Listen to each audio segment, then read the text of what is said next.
honestly never thought a single job interview could completely shatter my family. But here we are. It's been 3 months, and I still flinch a little every time I hear a door slam. And I have a literal, physical scar on my back from that night. I was supposed to be celebrating landing a final, round interview for my absolute dream job. The kind of opportunity that could launch my entire career and finally get me out of my parents' house. But instead, I found myself airborne, slammed against a wall by my own father, all because I refused to cancel it to drive my sister to the mall. Can you even imagine that? Being physically assaulted over a mall trip. I'm still trying to process it, and I need to know, absolutely need to know, from all of you, was I wrong for putting my future, my career ahead of my family's immediate, totally trivial convenience? Tell me, honestly, if you would have done the same thing, or if I should have just sucked it up and canceled the most important professional meeting of my life. You know how some families are just perpetually chaotic. That was us. I'm the eldest, almost 22 at the time, and my sister, Chloe, is 19. She's the golden child, not in the sense of being exceptionally talented, but in the sense that my parents, especially my dad, have always treated her as if her every whim is an emergency. Me, I'm the academic, the quiet one, the one who's supposed to be independent and not cause trouble, which usually translates to the one who can be taken for granted. My parents have always had this deeply ingrained, traditional view. The children are there to serve the family unit, and in our house, that often meant I was Chloe's unpaid, on-call chauffeur and errand runner. It drove me crazy, but I usually kept my mouth shut to keep the peace. I was focused on graduating college and getting a real job so I could escape this dynamic, and I was so close I could almost taste it. I was in my final semester, juggling a full course load, an internship, and applying for post-graduation roles. I'd applied to hundreds of jobs in my field, and I was starting to feel that crushing weight of post-graduate unemployment looming large. Then, the email came. It was from Omnicorp, a huge, international tech firm, the kind of place that everyone in my major dreams of working for. I'd made it to the final interview stage for an entry-level analyst position. This wasn't just any job, it was the job. The pay was incredible, the benefits were amazing, and the career trajectory was exactly what I'd spent 4 years sacrificing my social life for. The interview was scheduled for 2:00 p.m. on a Tuesday, downtown, and it was going to be an in-person panel interview, which is a huge deal.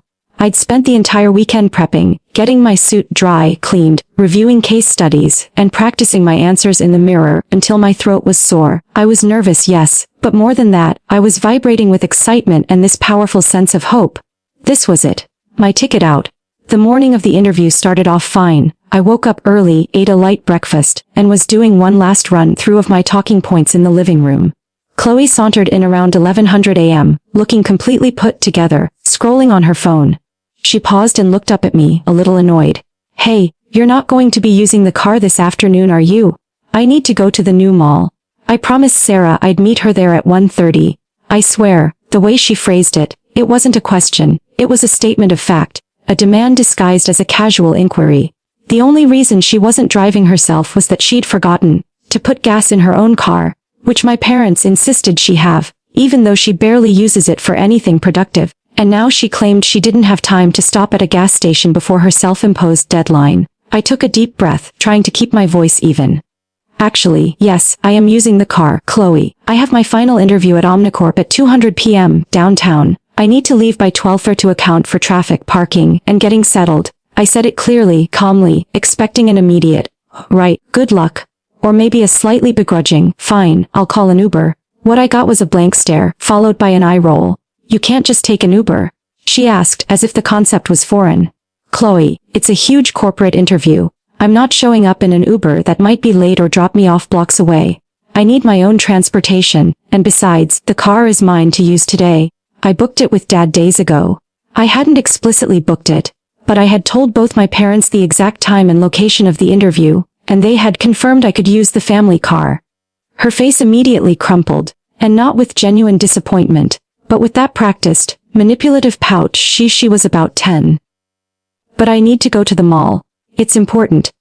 We're getting matching outfits for the party this weekend. Yours is just an interview. Can't you just reschedule it? It's just a job. You can do another one. Just a job. The sheer arrogance of that statement absolutely floored me. No, Chloe, I said a little sharp this time. I absolutely cannot reschedule a final round interview with a company like Omnicorp. They don't just move $1 million hiring processes because someone needs to buy a shirt.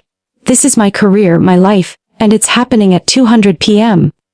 That's when she went full nuclear. She didn't try to compromise. She just stormed out of the living room, slammed the door so hard a picture frame rattled, and I immediately heard her on the phone with my father, her voice suddenly high, pitched and full of false tears. "Daddy, he's being so selfish. He won't let me use the car, and he knows I need to go to the mall right now. He says his interview is more important than me. He's ruining my plans." The dramatic performance was Oscar-worthy. I knew what was coming next, and I felt that familiar, heavy dread settle in my gut.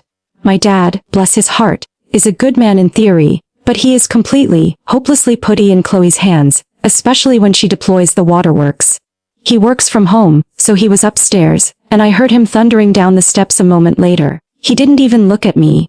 He just went straight to Chloe, who was now dramatically sobbing into his shoulder, pointing a shaky finger at me. "He's just being mean, Daddy." My dad turned to me, his face already flushed with anger. He didn't ask what was going on. He didn't ask about the interview. He just barked, "What is this? My name. Why are you being so difficult? Your sister needs the car to meet her friends. Can't you just call them and tell them you need to move the interview? It's a simple phone call." His tone wasn't of a man asking for a favor, it was the tone of a judge delivering a verdict. I felt my own anger, years of being overlooked and dismissed, finally start to boil over. "Dad, it's a final interview at Omnicorp. It's not a dentist appointment. You cannot just move it. They've flown in executives for this panel. If I call and cancel now, they will blacklist me. I am going to lose the chance at the best job of my entire life, and for what? So Chloe can buy a dress she doesn't need at a mall she could Uber to right now if she wasn't so entitled. She can call a taxi, Dad, or reschedule her mall trip." That's when the real explosion happened. My dad's face went from flushed to an alarming deep purple. He took one huge, menacing step toward me. "You watch your mouth," he roared. "You will not talk about your sister that way. Her needs are the family's needs. You are disrespecting the family. We raised you to be a good son, to put your family first, and you're choosing some job over your own sister's happiness."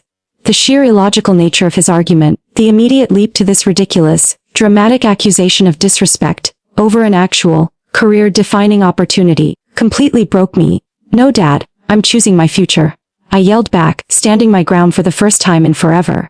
"I'm choosing the opportunity I worked 4 years for. I am not canceling this. I'm leaving in 15 minutes, and I am taking the car."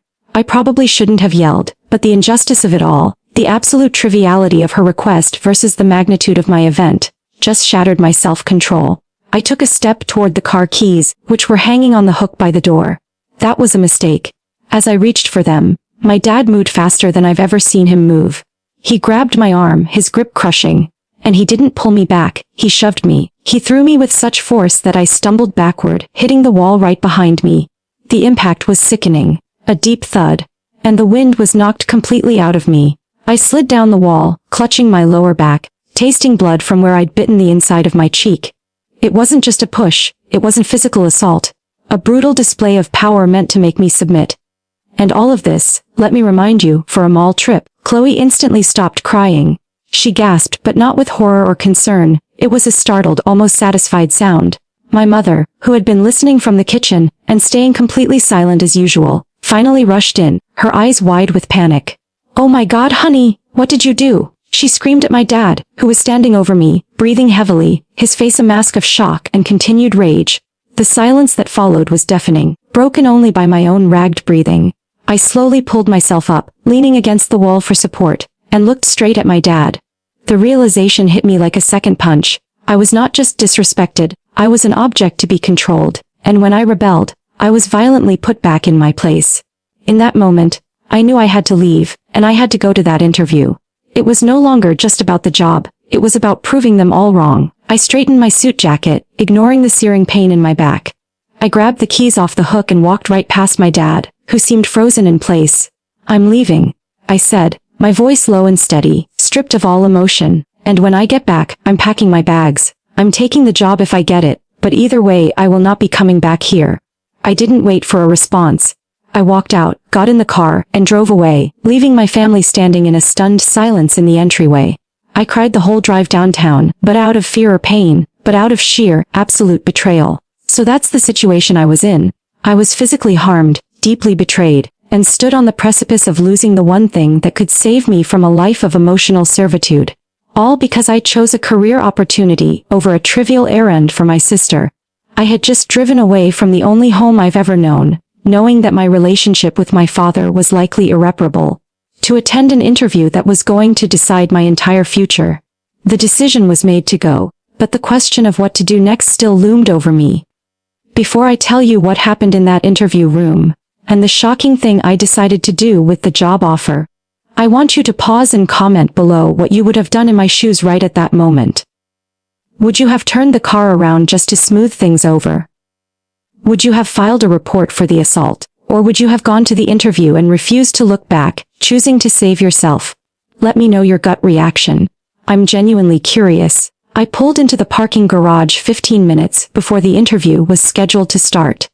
I had to spend a solid 5 minutes in the car, leaning my head against the steering wheel, just trying to calm my breathing and wipe the residual tears away.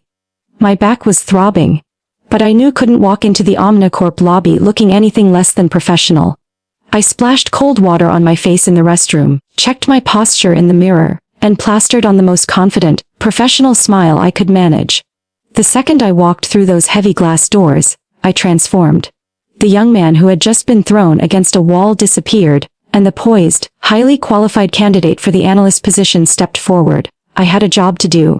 The interview itself was intense, 3 executives firing questions at me for 45 minutes. I answered every single one with clarity and confidence.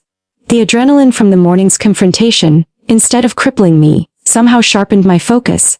I felt like I had nothing left to lose, and that freedom fueled my performance. I aced the case study, articulated my 5-year plan perfectly, and even managed to crack a small, polite joke that broke the ice. As I shook hands with the panel, I knew deep down that I had nailed it.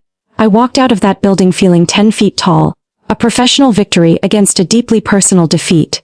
The drive home was quiet, a stark contrast to the emotional turmoil of the morning. When I pulled back up to the house, it was already late afternoon. The family car was still in the driveway, meaning Chloe eventually got her wish, probably via an Uber, or perhaps my mom had finally decided to step in and drive her. Either way, my sacrifice had been for nothing but a pointless power play. I walked into the house, and the atmosphere was thick with tension. My mom was in the kitchen, avoiding my gaze. My dad was sitting in his armchair, looking small and defeated, which was a sight I'd never seen. Chloe was nowhere to be seen. I walked straight past them to my room and pulled out my duffel bag and a few plastic bins.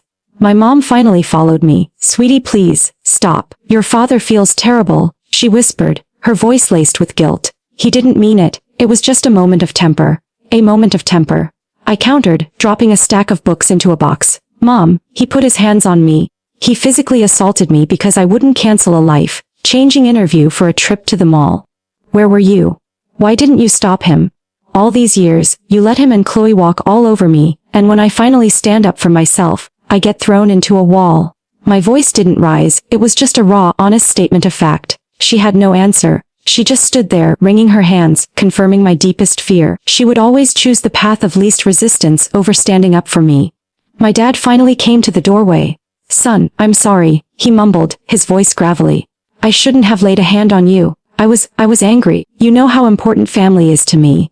"I know how important control is to you, Dad," I shot back, not looking up as I folded a sweater. "And I know how important Chloe's fleeting desires are. You need to understand one thing. I am not canceling the rest of my life to serve your convenience. I had an interview today. If I get the job, I'm moving out immediately. If I don't, I'm finding the first job I can and moving out. I can't live here anymore." I packed the essentials for a week, grabbed my laptop and my most important documents, and walked out to the car. My mom was sobbing now, and my dad just stood in the doorway, his face a complex mixture of shame and continued stubbornness. He knew he'd lost me. I drove straight to my best friend, Alex's place, and he immediately understood. I stayed there for 3 days, barely sleeping, waiting.